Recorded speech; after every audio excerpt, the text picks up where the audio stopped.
Hello everyone, my name is Sofia Nicolaidou and I am a data scientist at KYAMOS Limited. Today, I will introduce the Realization Inverters-PV project, which focuses on the real-life simulation for monitoring and controlling inverters of small PV parks. This project is funded by the European Union through the NextGenerationEU instrument and by the Republic of Cyprus through the Research and Innovation Foundation. In this presentation, I will describe the problem overview, the project's objectives, our methodology, indicative results, and the conclusion, which includes the key outcomes of the project. Let's dive into the project's overview.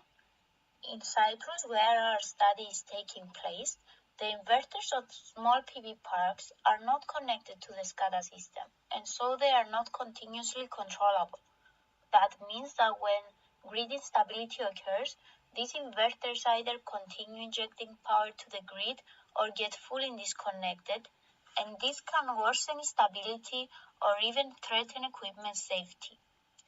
Thus, there is a need for a low-cost and fully autonomous control system to monitor grid conditions and decide when and how much to curtail PV output through the inverters. So the goal is to detect early signs of instability and make instant power adjustments. To achieve this, we set up our own hardware so that we can process all the data efficiently and have continuous control over the inverters. The idea is to run our software on high-performance GPU clusters to support data-intensive processing tasks. Secondly, we needed to consider the electrical grid surrounding the PV parks. And since it is difficult to obtain real data, we emulated realistic grids, setting each component's parameters and specifications. We also utilize AI algorithms to predict when the grid is unstable and how much to curtail power through the inverter.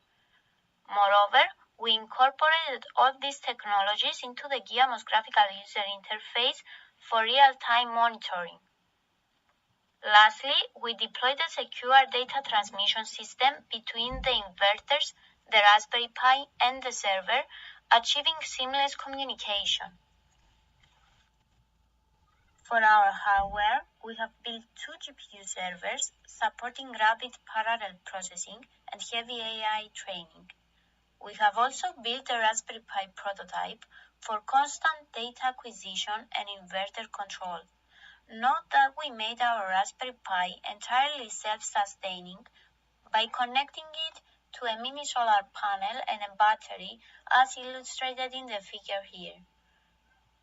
Regarding our graphical user interface, we created a user-friendly interface where users can choose to have manual or automated control of inverters according to their needs. We incorporated system alerts for grid stability, inverter on and off buttons, and data visualization tools. Users can also create the grid relevant to their PV park. For this, we included a list of distribution network components like wires, buses, loads, and transformers, and we enabled drag and drop capability to make the process easier. Here you can see the architecture of our communication system. In our project, we use the Fronius SIMO inverter that communicates with the Raspberry Pi using the Modbus TCP/IP protocol. In this way, we collect the inverter's data and we perform pre-processing tasks such as scaling and error handling. Also, the Raspberry Pi communicates with the server efficiently and securely, passing the pre-processed data to our server. From there, users can visualize the results using the graphical user interface. On the other hand, users can introduce the commands from the graphical user interface, and these commands will go from the server side to the Raspberry Pi, which will control the inverter. Moving on to the AI, the system uses reinforcement learning for intelligent inverter control. The AI is designed to predict voltage deviations, execute power curtailment actions, and trigger inverter disconnection only when necessary, with the ultimate goal of predicting how much PV power should be supplied to the grid. We applied advantage actor critic methods, specifically A2C and A3C, to efficiently learn optimal control policies under dynamic grid conditions. Advantage actor critic methods can be either synchronous or asynchronous. The A2C model is the synchronous model where all workers wait each other to update the global network using the same optimizer. On the other hand, the A3C model is the asynchronous one where each worker runs its own environment and updates the global network at its own time asynchronously. We also consider a deterministic model that uses binary search to find the local optimum of the power curtailment, prioritizing voltage stability and minimizing unnecessary curtailment. This is called the teacher and it is used as a baseline. This slide presents the global neural network model that is used to train the workers of both A2C and A3C. This network consists of 10 input features, 2 hidden layers, and the actor critic outputs.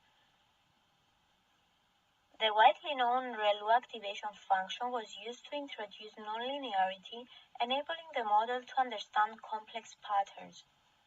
The three output values are alpha and beta of the beta distribution and the value estimate V of the critic.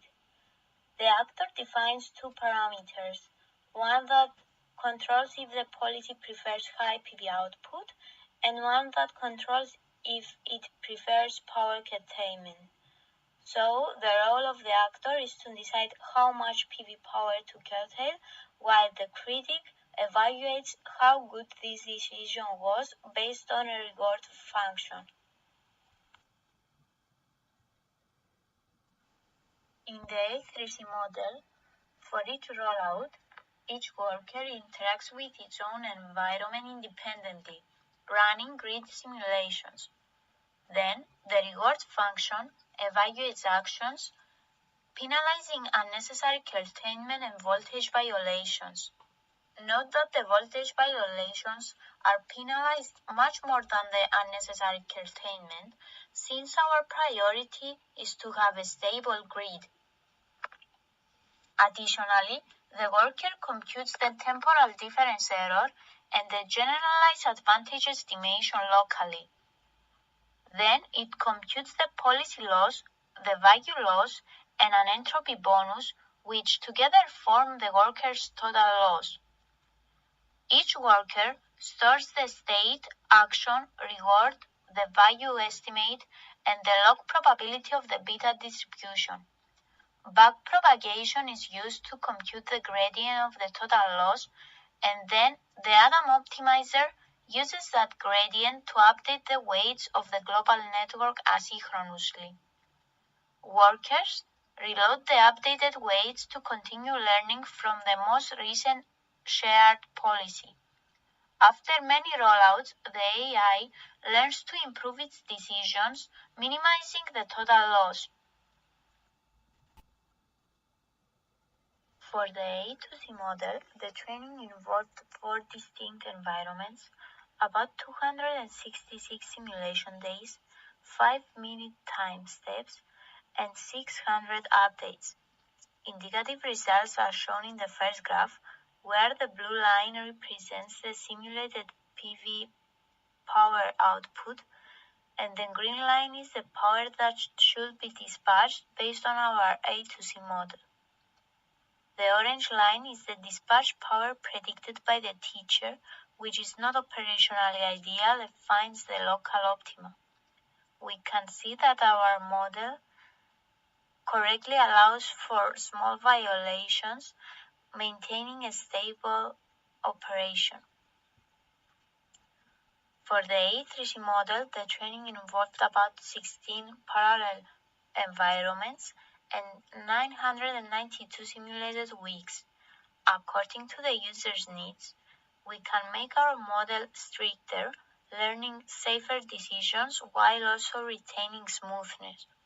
Indicative results of this case can be seen on the second graph, where the green line representing the A3C's dispatch power is closer to the teacher's optimal decisions. Here you can see a demonstration of our graphical user interface.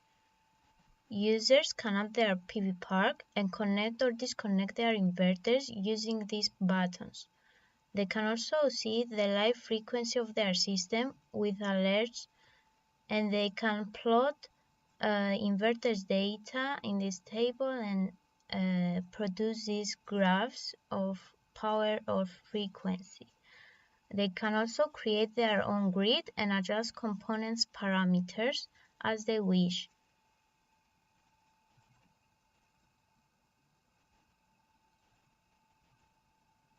Summing up, we managed to combine many disciplines together, from back-end to front-end development, creating an autonomous system for monitoring inverters. This prototype has a strong operational impact, reducing the need for full inverter disconnections and offering the users real-time monitoring and control over their PV parks. Results suggest that this system is promising, and there is still ongoing work towards its improvement. For future work, we seek to take our product from Technology Readiness Level 6 to TRL 8 or 9. That concludes my presentation. Thank you all for your attention. If you have any questions, please feel free to write them in the comment section below, or you can always reach out to us using the contact details that are included in this slide.